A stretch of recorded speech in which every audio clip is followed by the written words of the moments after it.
అదేం పని చేస్తుంది? కంప నాటుకుంటా, పొక్కలు వేసుకుంటా, దంచే కంప. చూపి ఒకసారి పొక్కయి. అట్లా వేసుకుంటా పొరక నాటుకోవాలి. దడి పెట్టుకోవడానికి పని చేస్తుందా?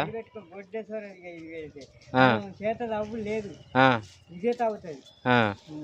అంటే ఎన్ని సంవత్సరాల నుండి వాడతాను? 50-60 ఏళ్ళ నుంచి. 50-60 ఏళ్ళ నుండి అట్లే ఉంది. ఇట్నే ఉన్నది, ఎటువంటి పోదు.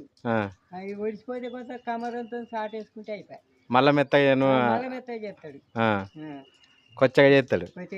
ఇక మనం నిలబడి పని చేసుకోవాలి, మంచిగా ఉంటుంది. పొలం కాడ, చేను కాడ, అన్ని కాడ చేసుకోవాలి. మనం కంప నాటుకోవాలి, కంప నాటడానికి మంచిగా ఉంటుంది. అట్లా కష్టపడి ఇల్లు కడతానవా? కట్టాలి. నీ పేరు? నా పేరు రామయ్య. ఇంటి పేరు? యాదనేని రామయ్య. యాదనేని రామయ్య. ఏ ఊరు? బుచ్చాపల్లె. బుచ్చాపల్లె.